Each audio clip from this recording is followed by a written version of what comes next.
It is 6:30. We will call our regularly scheduled meeting to order. Please stand for the Pledge of Allegiance. I pledge allegiance to the flag of the United States of America and to the republic for which it stands, one nation, under God, indivisible, with liberty and justice for all.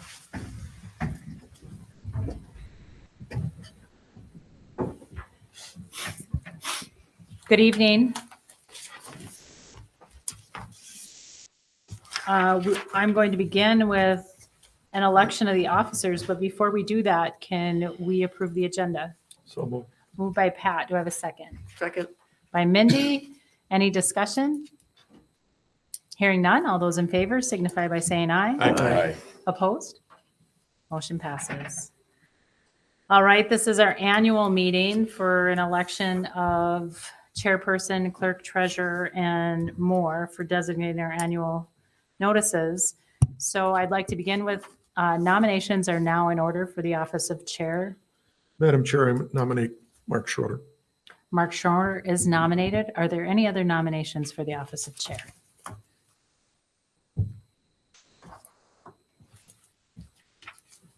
If there are no further nominations for the office of chair, I believe I can designate, right?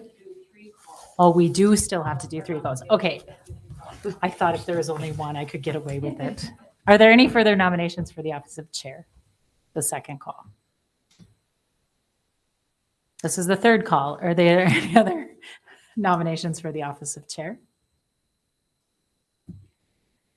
As long as there are no further nominations for the office of chair, Mark Schroeder is the only candidate nominated for the office of chair, and I hereby declare him elected by acclamation and direct the acting clerk to so record in the minutes. Hear, hear. Hear, hear. Congratulations. Woohoo. Get to work. And I'd like to add a special note of thanks to Melissa Barr, who's very capably served as our board chair for quite a number of months now. Thank you, Melissa. Thank you. Deeply appreciated. It's been a ride, right? COVID and all. It's been a ride, but it's been fun. I've learned a lot. Welcome, Mark. Thank you.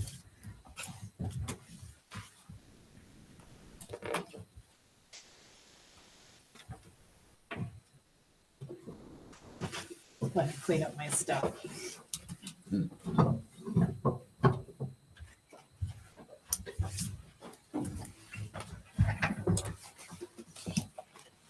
Pressure's Pressure's on. Pressure's on.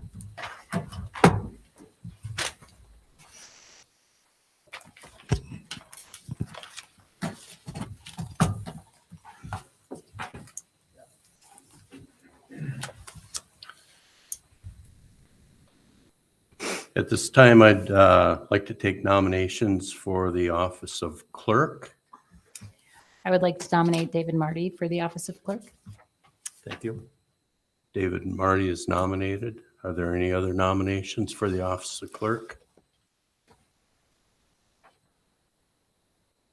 Are there any other nominations for the office of clerk?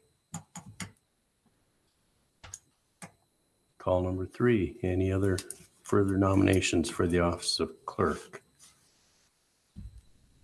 If there are no further nominations, the nominations for the office of clerk are closed. David Marty is the only candidate nominated for the office of clerk, and I hereby declare him elected by acclamation and direct the acting clerk to do so record in the minutes. Thank you. Congratulations, David.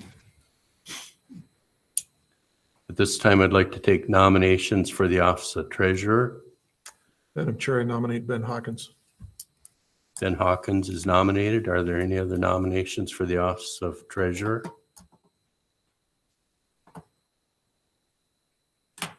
Are there any other nominations for the office of treasurer? Third call. Are there any other nominations for the office of treasurer? If there are no further nominations, the nominations for the office of treasurer are closed. Ben Hawkins is the only candidate nominated for office of treasurer, and I hereby declare him elected by acclamation and direct the acting clerk to so record in the minutes. Thank you. Thank you. Congratulations. Congratulations, Ben.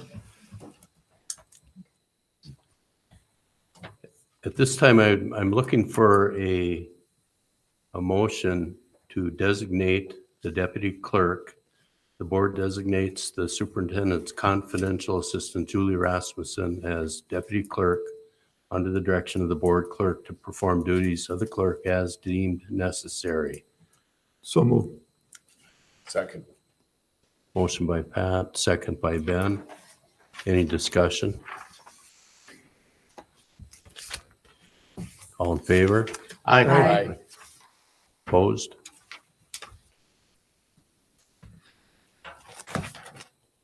Thank you, Julie. It's a big job.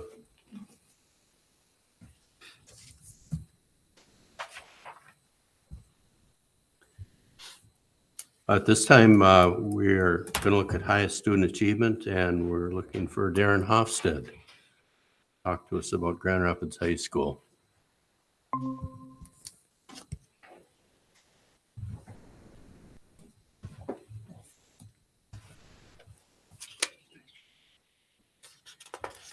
Thank you, Chair Schroeder, board members, Superintendent Gross, thank you for having me tonight. Very excited again to be able to talk about all the things, the great things that are happening at the Grand Rapids High School. Today, we're going to speak about our teaching and learning model and hit on some of the components of this model that we created together with administration and teachers in our school district. This is something that Superintendent Gross, under his leadership, we've really been pushing on up and to the right. It's been a model for each one of these components of our systems, our shared leadership systems of environment for learning, standards and curriculum, evidence-based practices, and data for learning. This is obviously a very complex profession, not only from the chair that I sit in now, but also the chair that I sat in the classroom as well. So very excited to be able to present on some of our comings and goings in each one of these systems. But again, this is a shared model that we are embarking at the high school. I'm not doing this alone as a principal, assistant principal Andy Forbort here as well. And we really lean heavily on our building leadership and learning team. And that team is composed of a cross-section of teachers at the high school, put in a lot of work in the summer. And we meet monthly to discuss some of our processes and things that we're implementing at the high school in terms of growing capacity and movement in each one of these areas. Julie, the next. Get over there. Oh, right there. Perfect. I don't have not too much jazz on that, but I can. Yeah, perfect. So highlighting environment for learning is our first system, and we really went into the school year again with under the guidance of our building leadership team in talking about unity. You know, starting off with our first workshop days, getting our staff together and really looking at how we're going to move together, and that theme of unity was interlaced in everything that we've done. And it just has been kind of a catalyst in not only bringing our teachers back into the fold, feeling like they're part of something, the collective efficacy, easier said than done there, it is something that we know from research has the greatest effect size in moving and being able to influence education. So a lot of what we've been doing this year, maybe some changes, have been some small things. We've gone back to daily announcements that they hear over, students and staff hear over intercom. We also recognize birthdays. But it's also, the school our size, sometimes you think some of this is so massive that, are you going to be able to get through to all of that? But I think it's also created a sense of, again, unity and belonging and purpose in our students. One thing that our office staff have been instrumental in creating is a Renaissance Club, Renaissance meaning rebirth. And that's focused primarily on culture and climate in our building. And I'm sure you've seen some of these things spread out in social media.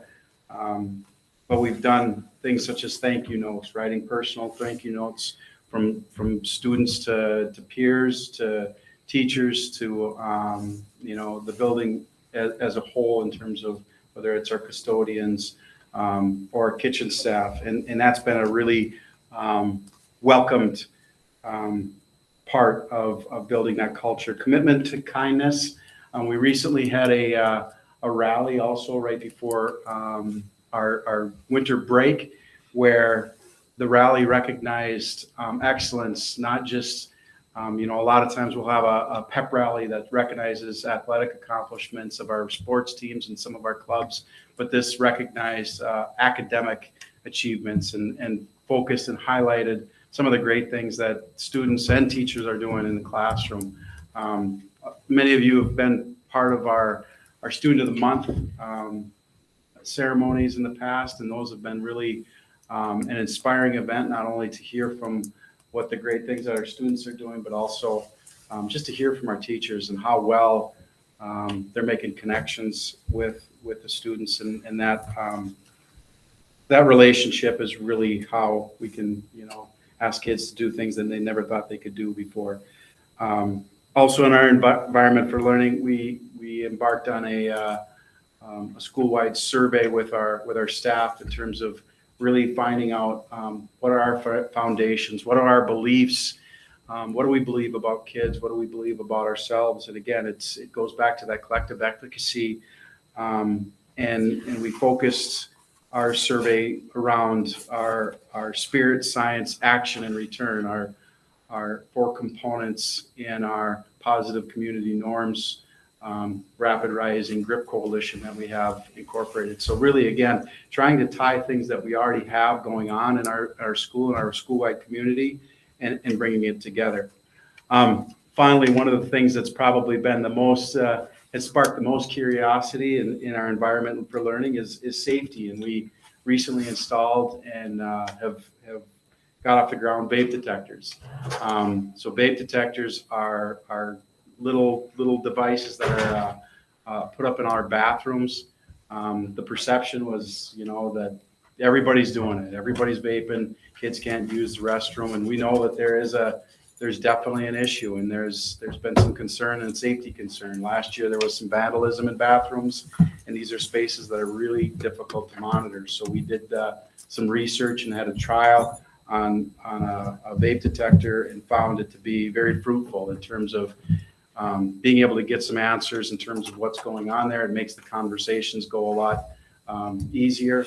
But we also know that vape use is a steep rise in our country and our state. I think the most recent survey was 24% of our students have tried a nicotine vape or a marijuana vape in the past year. And if you know anything about these are obviously not our parents' cigarettes back in the day. They're packed with a lot of nicotine, and they're geared right towards kids. So this is something that we've had installed and up and running since last week. And the perception versus reality, we're seeing, obviously the first couple of days we see some pretty big hits, but at the end of the day, if we have 30 notifications, which seems like a ton out of a population of 1,200 kids, that's something that we can manage, and that's something that we can deal with. And we're really excited about, having this as a tool to not only look at, what's happening in the school, but also to move that needle in terms of prevention, because we've seen some really good things just in the last 5 days that they've been implemented. The next part of our teaching and learning model, standards and curriculum. Standards aligned to student evidence. I got to say, Ryan DeBay is here in the room, and he's been instrumental in helping out with everything surrounding our standards and curriculum. He's been a part of our building level teams. He's been part of training in the summer, and he's present, and he's really rolled up his sleeves and worked with a lot of our PLCs. So this has been a part that for Andy and myself, we couldn't do all of this without him.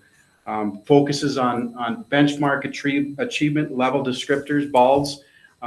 This has a tie-in with our MCA, our tests, and using that data to inform, past practices, but also our instruction, and really looking at breaking down a standard in terms of the mastery level. Are we teaching to just partially meet, or do we want to see kids meet and exceed? Really looking at pushing that to the point where we're instructing and our expectations and the rigor is where we want it to be. STAR assessments also have a direct component of, informing our practices, forming our teaching. We have STAR assessments in both math and reading, and both our math and reading departments, ELA and our math team have been digging in. We know that the tests and the assessments aren't perfect, but at the same time, if we don't have any data, or we're not trying to be able to find out where kids are at, having that real-time level, we're not going to be moving in a direction of, obviously growth and success. So it's been a tool that we've been incorporating with Fidelity, but again, it's something that is able to start the conversation. We have a couple of big department shifts. Our science department is going to be faced with some pretty major changes in terms of physical science flipping to the middle school, and earth and space science flipping to the high school. This needs to be implemented by the 24-25 school year. And again, this is something that our department has rolled their sleeves up, and but also, Ryan has been great to come over and help guide and lead that work. Our math department is looking at they wrote their goals, their department and individual goals around vertical alignment. We had a lot of meetings in the past with maybe the middle school and even into the elementary schools, but looking to reignite that since maybe COVID and beyond. The next component of teaching and learning model, the evidence-based practices. This is something that we're looking at getting off the ground for second semester. Something that we've spent some time as a leadership team, as an admin leadership team, looking at walkthroughs. Walkthroughs is a great way for Andy and myself to get into classrooms and really get our boots on the ground and get into to see what kids are doing and what teachers are doing, but really look at the component of helping that inform some building-wide decisions based around teaching and learning, not evaluative in any way, but looking at whether it's a welcoming environment or engagement.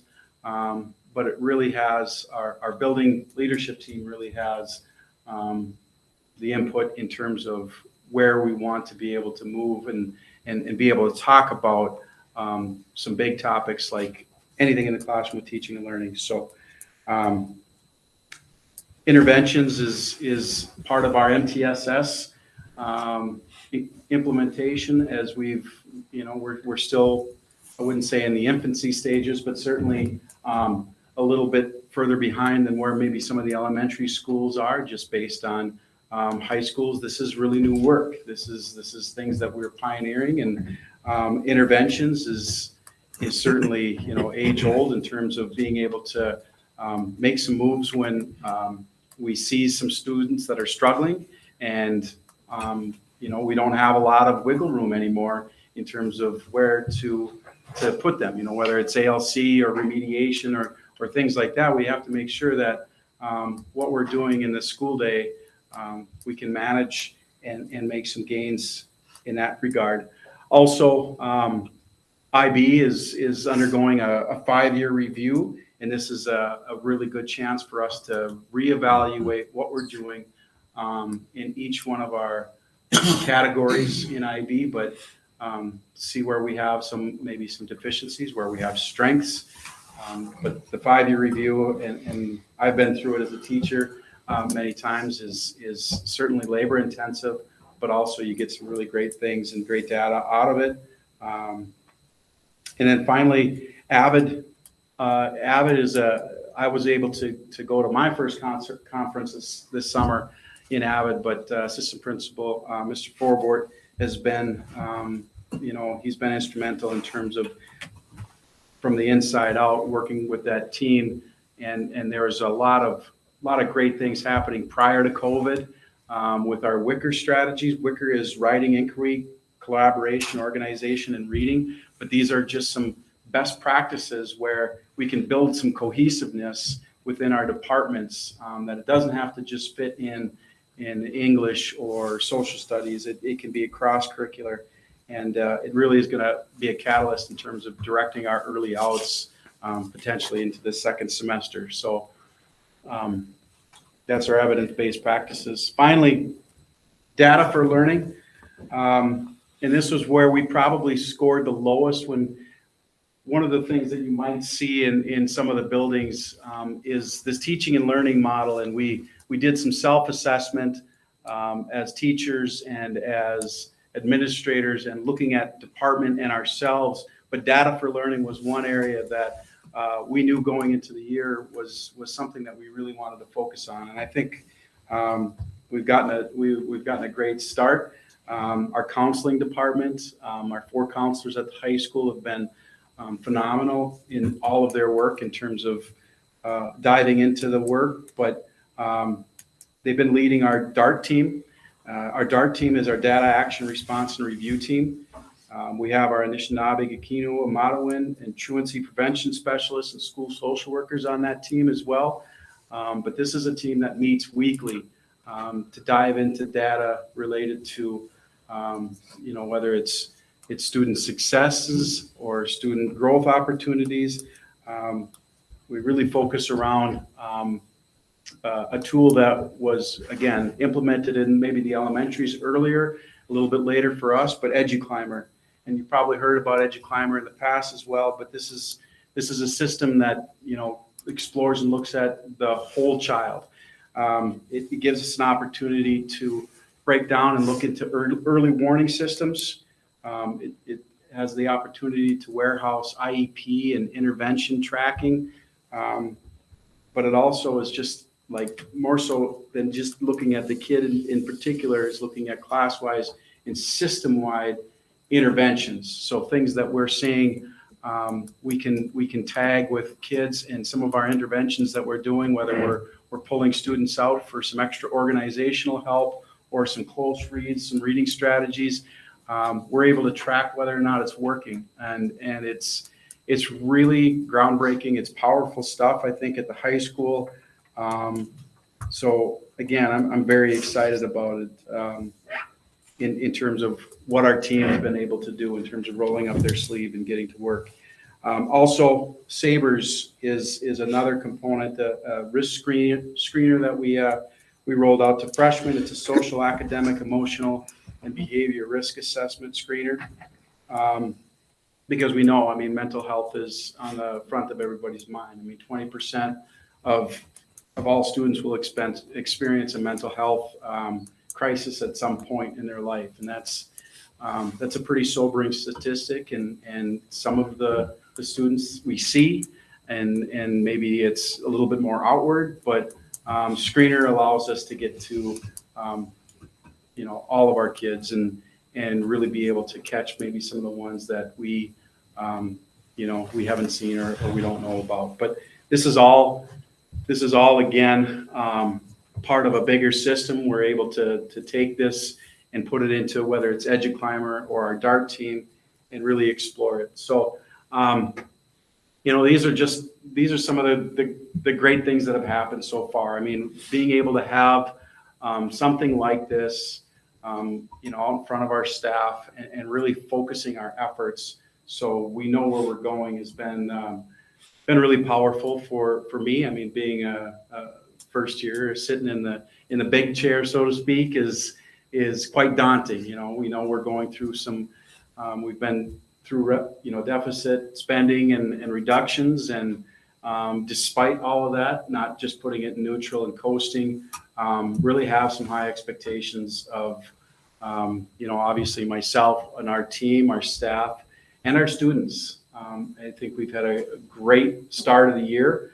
I think a lot of people can attest to that, but we still know we have more work to do, and I'm excited to do the work with the team that I have at the building, and I guess open up for any questions that you might have in any of those categories. I know it's probably a mouthful, but happy to field anything. I had a question. Yeah.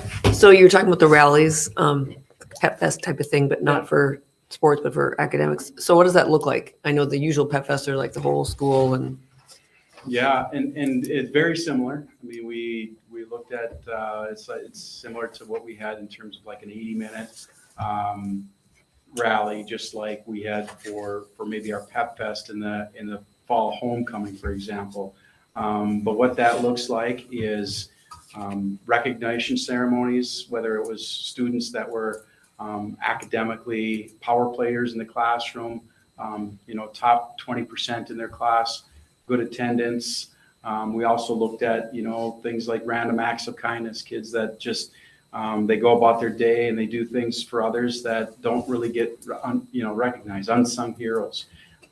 Students that maybe stack up the chairs every day in the lunchroom and, nobody knows that they do it. So giving some opportunity to just recognize not only the students, but also staff.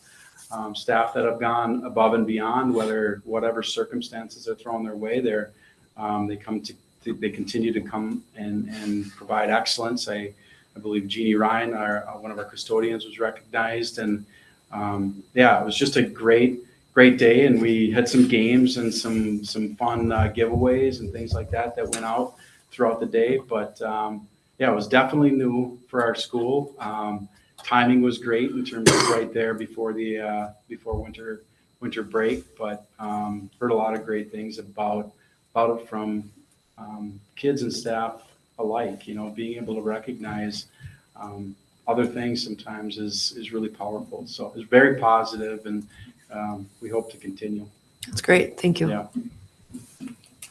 Any other questions? Madam Chair, no questions. Darren, I'm interested in your report in regards to the vape machines, and, Yeah. when you're talking about 11 to 1,200 students, and you only had 30 detected, if you will, it's a far cry from it's happening all over and all the time. So I think that's really good information for the public's sake. We only know what we know what's happening on school grounds. We don't know what's happening off of school property, school grounds per se. But so I was happy to hear that it's not as great as the Right. perception might be with it. And it's just sad that we have to take that step to It is a machine sad, for that. But it's also something that, each one of those circumstances tells a story. There's been some students, certainly that are maybe not necessarily heavy hitters, but repeat offenders, some things that, we can point to addiction, and we can talk about some help with that. We have a partnership with community health members, second semester that, bring in some of these students that are repeat offenders, and let's talk about some education and maybe some, cessation programs. There's also stories that, some students are using because of their mental health struggles. And it's been able to open the door to some really tough conversations, sometimes with parents and with kids, but also they've been really powerful just in the 5 days. And again, it takes maybe some of the battle of, were you or weren't you, or, it kind of takes that out of the conversation and allows myself and Andy to be like, how can we help? Obviously, if you're doing things like this at school, it's risky behavior. Let's talk a little bit more about why and what are things that we can do to help you out. So it's been powerful. I know it's one of those things that people look at and they're like, oh, you got this gotcha system at the high school, but it's more than that. I think it's only a weekend, but I think we're going to see some really good results in terms of the conversations and being able to help kids throughout all of this. appreciate that piece. Yeah, you got it. What else would you be implementing with the mental health scan? Like, would there be any, new like talks coming up? Would teachers and health officials be more open with having conversations about mental health and addiction with high schoolers and younger kids? That's a great question, Lily. I really appreciate that. You know, this is something that has been a priority since I've been, as you know, I got into an assistant principal role a couple of years ago, and now being the lead is something that's been a big priority for me. Mental health, we know, is a big challenge. We've increased our partnership with North Homes. We have North Homes Incorporated we have a therapist and actually 2 CTSS workers at the high school now. So we have a bigger capacity to be able to refer students to professionals that are in our building. And a lot of students and staff maybe don't even realize that they're in our building. But having that component is really big. But I agree with you. I think there's opportunity to increase some potential to be able to have some groups. It's something that, you know, we would love to be able to schedule. We would like to work around students' schedule to be able to have that. So we have a really a good partnership right now with North Homes, and we only hope to increase that. But our counselors are really in tune to this, and this Sabres data is going to tell us a lot. Now it's only working with 9th graders, mind you, right now. But we also, you know, if we're going to do a screening like this, we want to make sure that we have the capacity to be able to reach out and help these kids as well. So that's a great question. I appreciate it. Thank you for the answer you could give. Mr. Chair, Darren, congratulations. This is a great report, very thorough, very informative. I'm particularly impressed with the expansion, the growth, the data collection, with really pushing our educational system to the very limit of what's possible. Hats off and credit to the educational staff at the high school. Please share with them our appreciation for what they do. It really is obvious and incredible. I hope that you will continue to share the information, the successes that are being realized in the classrooms. I hope you can share it with the public, because people aren't aware of what a great program we have. I think specifically about the IB program, which is one of a kind. I mean, we are, as a school, the IB program is a huge feather for us. And I hope that you will share with the staff throughout the high school the board's appreciation and admiration for what they do. And please tell that story. I appreciate that, David. Thank you. Chairperson Schroeder, just one thing. Go ahead. So I didn't know about the Sabres, so that's really cool. Yeah. And I would just like to say, I applaud you for linking the unhealthy habits with mental health, right? Because they're often coping mechanisms for people in general. And so I think that really is a key to overcoming a gotcha program to something that kind of changes the way kids behave, and behavior is hard to change. And so I just say hats off to you and those in the high school that are dealing with that. That's a really cool thing.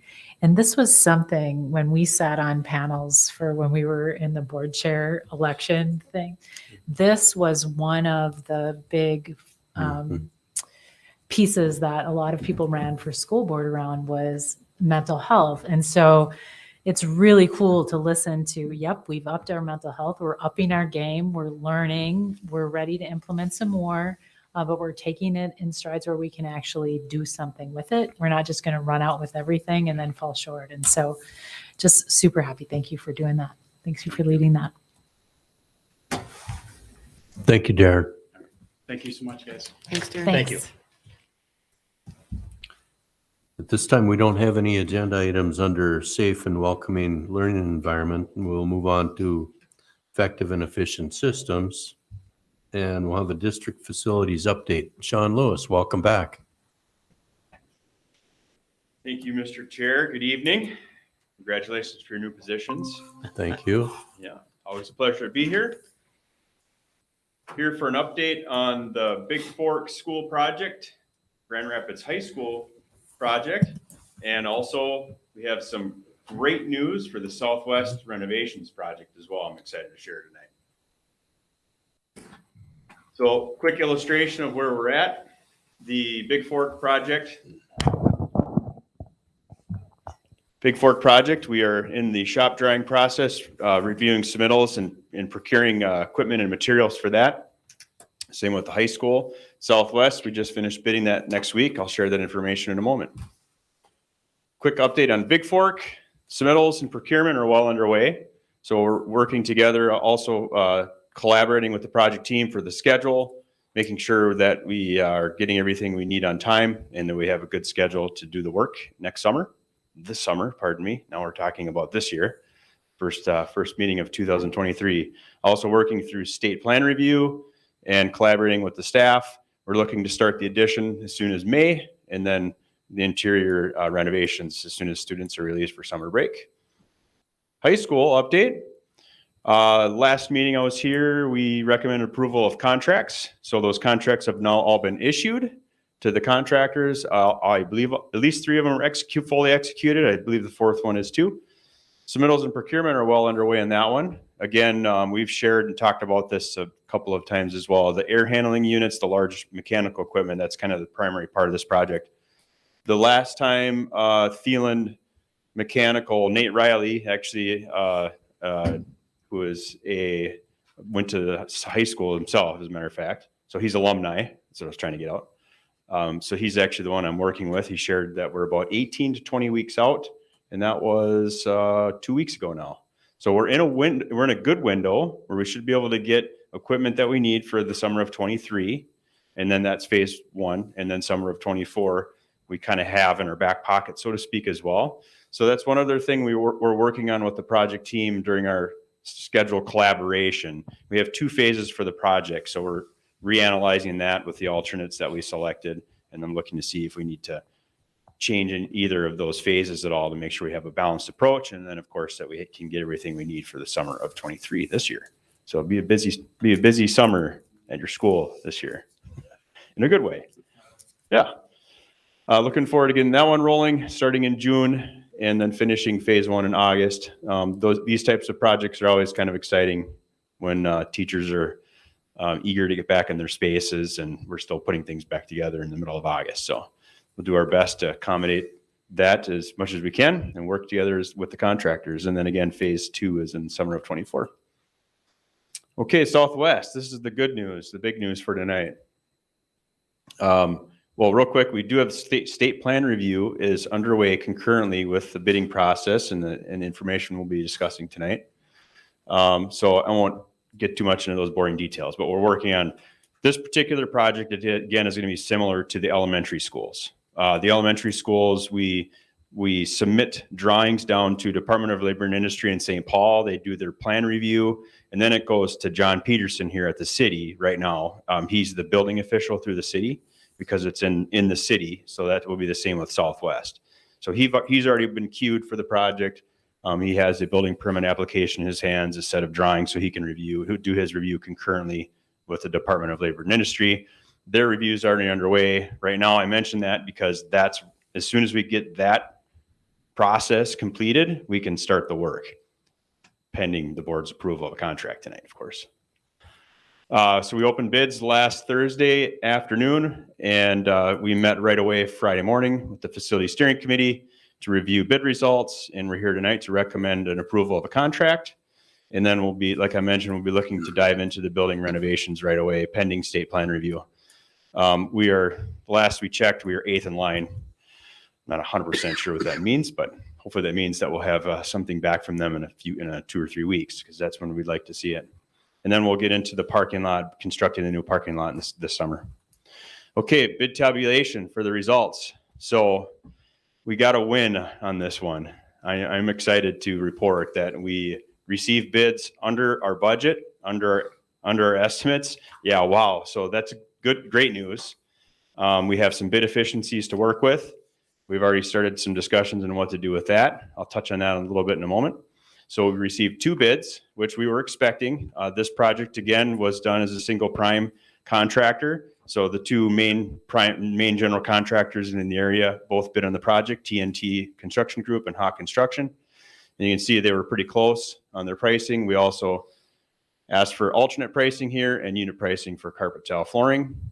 So tonight, following reviewing this together with the Facility Steering Committee, ICS and the Facility Steering Committee is recommending a contract to TNT Construction Group.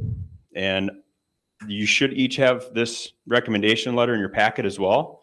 And that includes the letter, the bid tabulation, and then also all of their bids and bid securities and everything, all the information you would need for that.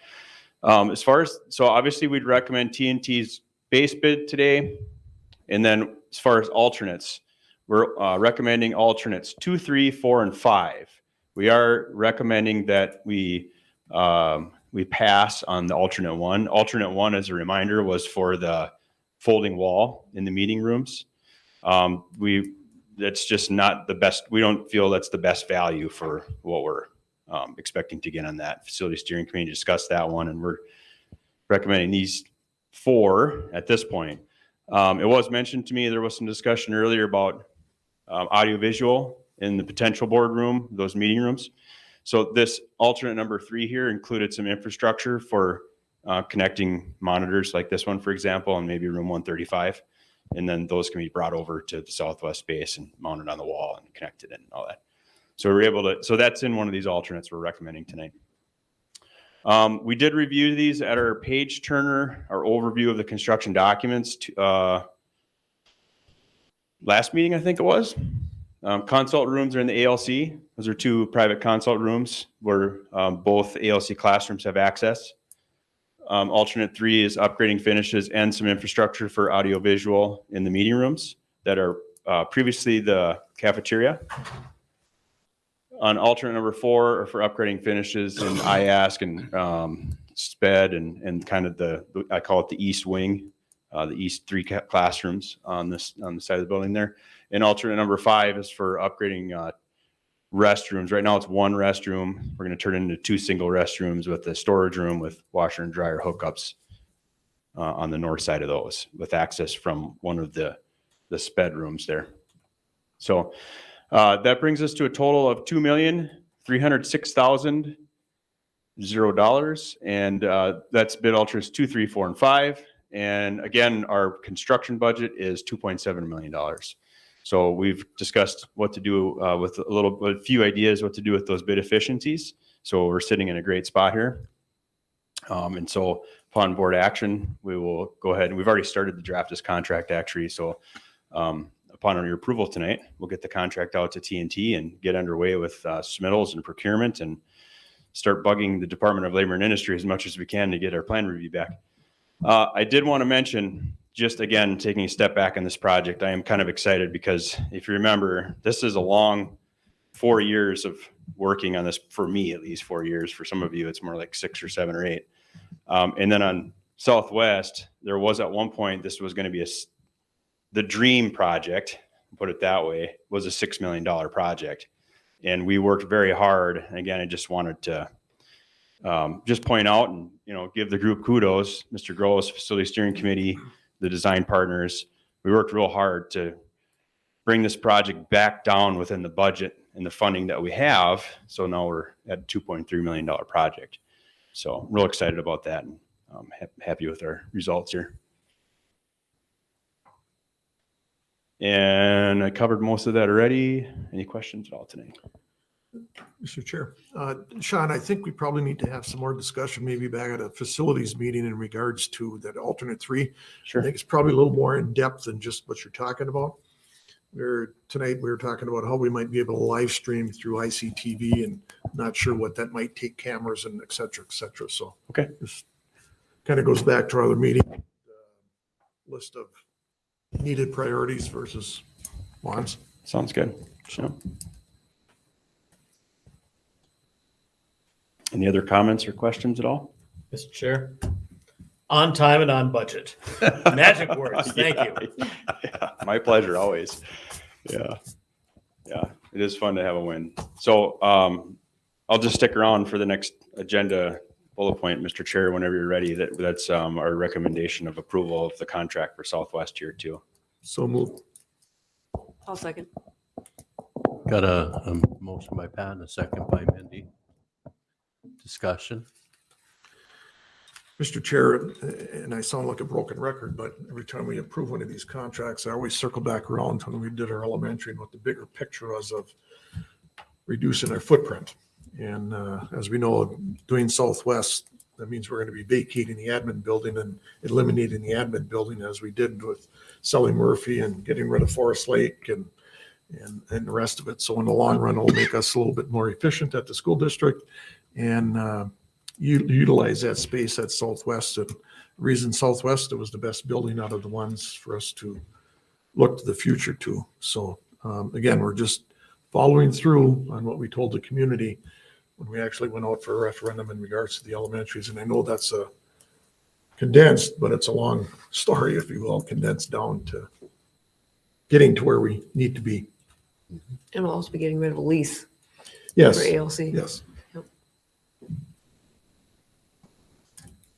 Any other discussion? Hearing none, all those in favor, say aye. Aye. Opposed?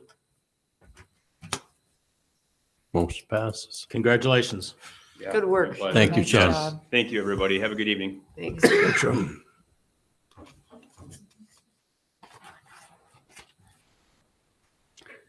At this point, we have some organizational items that we would like to go through. The first one would be to approve school board 2023 meeting schedule. Very similar to last year. I think we added one meeting in August and took one out of December. Other than that, pretty similar. Looking for a motion to So approve. Second. Ben and Melissa. Any discussion? Mr. Chair, just to point out that we'll have 3 meetings in Big Fork as well, just for the community of Big Fork to participate if they so choose to, whereas the board will be traveling up, or at least majority of the board will be traveling up. Any other discussion? All in favor? Aye. Say Aye. Opposed? Second item is approval of the calendar of indicator reports for 2023. They're listed in your packet. Looking for a motion to approve those. So moved. Second. Motion by Mindy, second by Melissa. Discussion? There was quite a bit of discussion just about elevating these reports out back out into the community because there's so much good information that comes out of them. And so just to let folks know, like this is something we're going to look at possibly filming and then clipping on a social media and things like that, and really tapping into ICC and some of their live feeds. So just so you guys are, so everybody's aware that we know really good information happens here. And if we can get this out into the public, we hope that people have data that they can talk about and see, and it's with their school and not with any school out in the general public. So just like to add that. Excellent.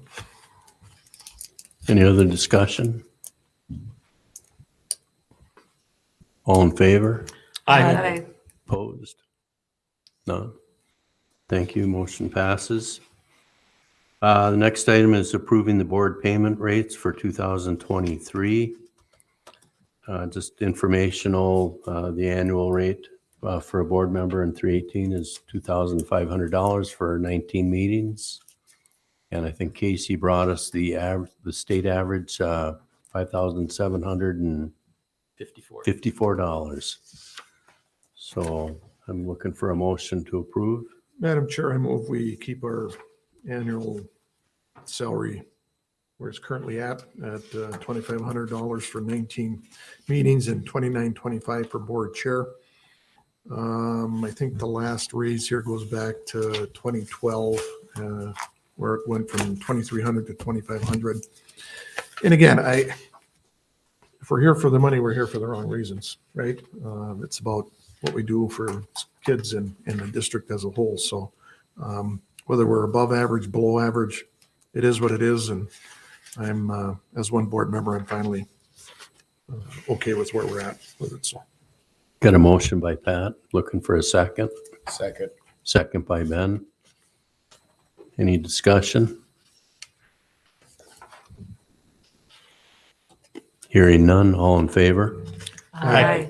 Opposed? Motion passes.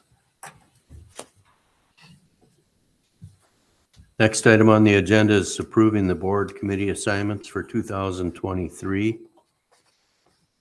I will read through those briefly.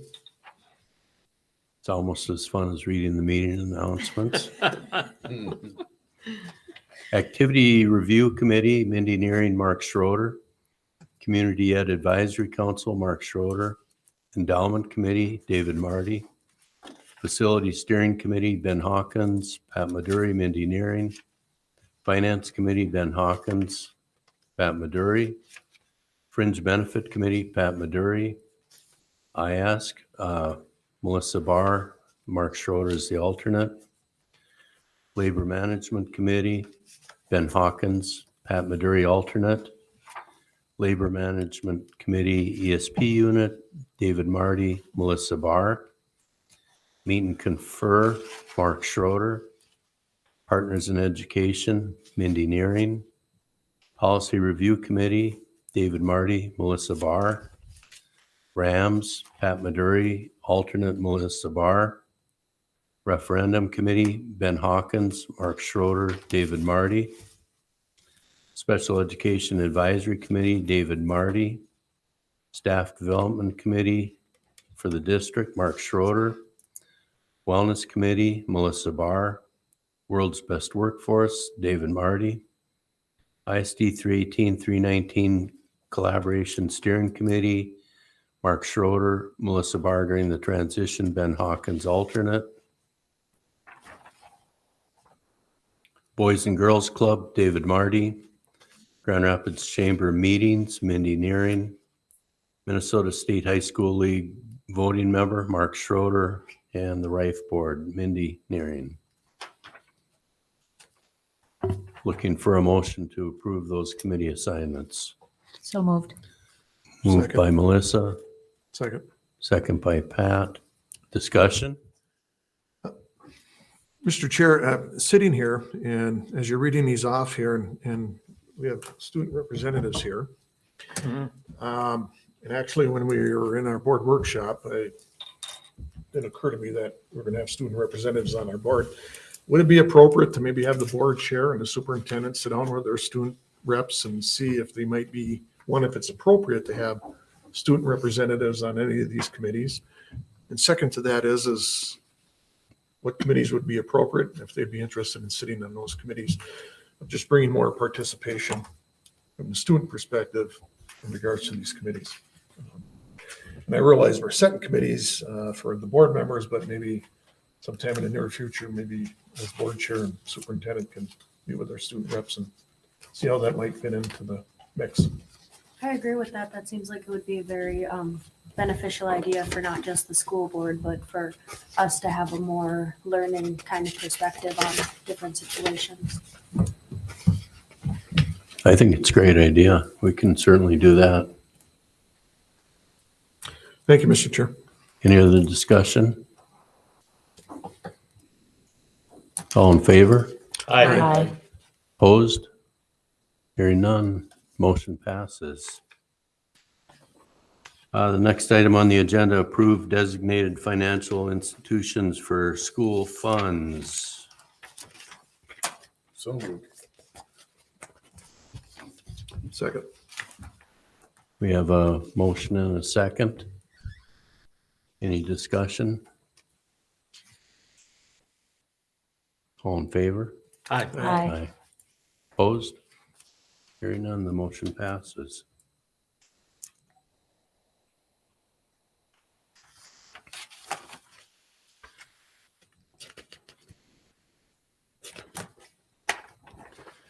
At this time, the next item on the agenda, approve certification of the chief financial officer.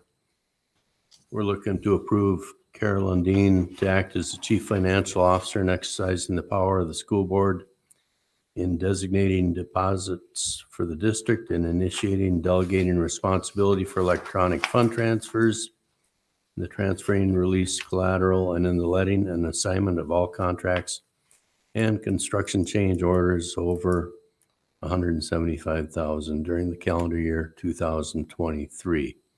Looking for a motion. So moved. Got a motion from Pat, I'll second. second from Mindy.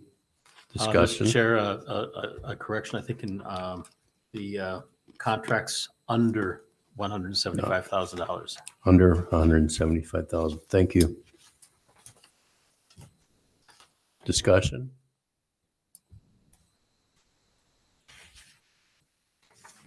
All in favor? Aye. Aye. Opposed? Motion passes. Designation of the official newspaper. I'd like to designate the Herald Review as the official newspaper of 318. I'm looking for a motion. So moved. Second. So moved by Ben, second by David. Discussion. Mr. Chair, I'd just like to add that the Scenic Range News also gets all of our information, although we only have to designate one official newspaper, but I do want folks to know that the Scenic, which actually serves our Big Fork School, gets the same information. Thank you. Any other discussion? All in favor? Aye. Aye. Opposed? Motion passes. Designation of the official radio station. Designate KLZY, KMFY, Y, or KBAJ. Looking for a motion. So moved. Moved by Melissa. Second. Second by David. Discussion. All in favor? Aye. Aye. Opposed? Hearing none, motion passes. Need to designate the official posting site. We would like to designate the bulletin board inside the main doors of the Administrative Services Building. Looking for a motion. So moved. Moved by Mindy, Second. second by Ben. Discussion. Again, this needs to be a physical site, so that's why it is in the admin building, but we also post on our website as well. Any other discussion? In favor? Aye. Aye. Opposed? Hearing none, the motion passes. I'd like to select the school district's legal counsel and name authorized contracts. They're listed in the administrative report. So moved. Moved by Melissa, Second. second by David. Any discussion?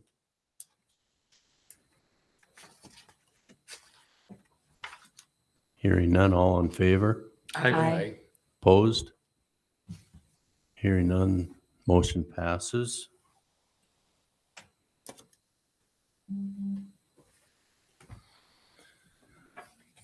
Looking for a motion to approve the minutes of the 12/19/22 regular school board meeting. So moved. Moved by Ben, I'll second. second by Mindy. Discussion. All in favor? Aye. Aye. Aye. Opposed? Motion passes.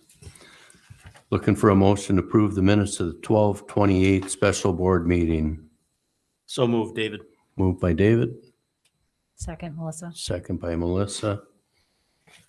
All in favor, say aye. Aye. Aye. Opposed? Motion passes. We're moving to the consent agenda. Casey Van Quackenberg, thank you. Thank you.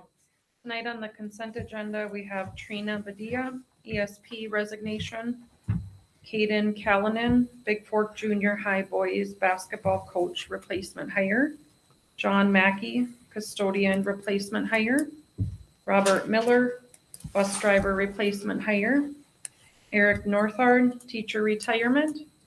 Eric will have served 19 years of service. Alan Rasher, custodian resignation. Elizabeth Rawling, teacher retirement. Elizabeth will have served 24 years of service. And Jeffrey Spade, teacher retirement. Jeff will have served 26 years of service. Just want to thank those 3 teachers for their long tenure with the district. I'm recommending approval of the consent agenda. Just a reminder, there's no discussion on the consent agenda. Looking for a motion to approve. So moved. Moved by Pat, Second, David. second by David. All in favor? Aye. Aye. Opposed? Motion passes. Thank you, Casey. Just a shout out to the teachers who had, with 3 of them, had almost 70 years of experience in our district. That's Yes. just amazing. It's incredible. Yeah. Yeah. I'd like to accept the first reading of the following policies. This is the first reading only, so no vote is required. Policy 208, development, adoption, implementation of policies. 416, drug and alcohol testing. And 515, protection and privacy of pupil records. So move, David. No, we don't. No, Sorry, this is the first I reading. withdraw that. Any discussion? Oh, okay.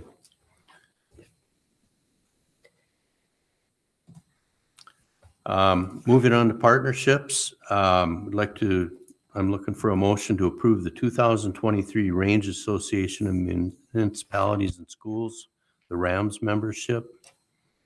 Looking for a motion. So moved. Move from Pat, Second. second by Melissa. Discussion. Pat, do you want to take a moment and just talk a little bit about the benefit to our school district as being a member of RAMS? Sure. I'm not sure how many years we've been a member. Since I've been on the board here at 318, going on my 11th year, we've been that long, and I know we've been around a lot longer than you probably know. And that it's a consortium of school districts, townships, and cities that belong. And we sit down and look at what's beneficial to those governing bodies, from economic development to legislation. We have a lobbyist through RAMS that advocates for issues in all 3 of those arenas: school districts, townships, and cities. So our lobbyist is down there at legislature now, and each year we have a legislative agenda that the RAMS board approves, and that comes from the various governing boards on what's important to them as individuals, as well as collectively for school districts, cities, and townships. And I know Matt was at a meeting, I think on Friday, with superintendents, and talked about legislative agenda from their perspective as well. So beneficial, and I think we get a good bang for our buck. And again, it's another arm of lobbying for us, which is included in our dues.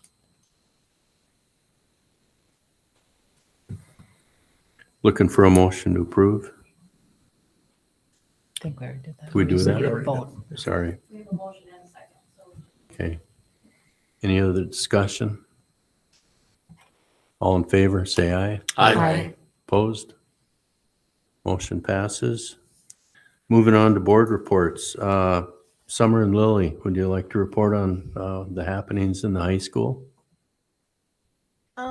We did have snowball this weekend, and I think everybody had a lot of fun. It was really great, and we had it up in the Cohasset Community Center, and I think that was a really nice location. Nice. Other than snowball, I can't really think of anything off the top of my head, but so far everybody in school has been doing pretty good. We're all kind of stressing out a little bit because we have 2 weeks left in the semester, but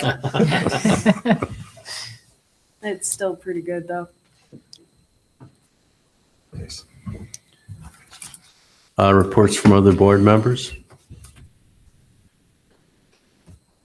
Mr. Chair, I don't necessarily have anything to report meeting-wise. We talked about facilities and that, but just a shout out to our Soccer coach Brooke Moses, Class A, AA Coach of the Year again for soccer. And then Abby Berkey, All Iron Range Girls Soccer Player of the Year again for the second time. So congratulations to both of them. Nice. That's all I have. I don't have anything. Nothing from Mindy, David? No. No. Melissa? No. Ben? We did talk with two representatives for the community engagement for the referendum, and both were excellent groups to consult with us, and the consensus was let the superintendent pick the one. They were both good, so we'll leave it in your hands unless Mark has something to. No, I guess the only other thing I would report is that we, as a board, did have a joint board meeting with Nashwauk. Kind of an important thing for us because we're looking at, number one, increased student opportunity for our kids, and secondly, ways to improve efficiencies and save money. So very productive meeting, and I think there's a lot of really creative, good ideas out there that can work. Superintendent's report. Thank you, Mr. Chair. Just a couple things on our goals for the year. We had another meeting with our representative or consultant that's been helping us through our strategic plan. Mr. DeBay was part of that. And we're on track. Again, the goal is to have a draft for you by the end of the month. And so I think we're making some progress. It's challenging because there's a large elephant to eat, and so we're trying to take off a bite at a time. And some of the work is just about ensuring that we have the data that we need in order to track progress and find out what the real issues are. So some of our first steps really are about designing data systems that enable us to know more about how kids are doing, how teachers are doing, and how we're doing. So that's progressing. We're starting to see some movement on staffing. You saw some of that today, and definitely grateful for the work that our teachers and others did over time, and wish them well in retirement. Mr. Chair mentioned the meeting with Nashwauk-Keewatin last week, and I think it was a great opportunity to hear ideas, and I think we were consistent in that meeting to talk about how while that discussion is happening, or that meeting happened primarily or exclusively with 319, really we're approaching this as we have for 20 years, looking at our region as a whole and where there's opportunities for other organizations or districts to get involved. Certainly open to and inviting them to do that. So as our students mentioned, we've got a couple weeks left of the semester, and we're heading into that time coming out of January where it's kind of a long stretch and gets to be long for our staff, long for our students, and as we wait for winter to break and spring to get here. But it's an exciting time. And again, to mention the work our admin team's been doing out in our buildings and working on new good things. We have the school board conference coming up. We have a presentation that we're actually doing down there. A team of us are presenting on shared leadership and what we're learning. Certainly don't have the tiger by the tail or everything perfect, but just an opportunity to share the journey we've been on and what we've learned. So excited to be doing that with Mr. DeBay and Anna Lloyd. We have a principal and a teacher going down as well to talk about their perspective and how it's changing what they do and the work that's happening in their building. So it's always a good learning experience to present, and looking forward to that. That's it. Thank you.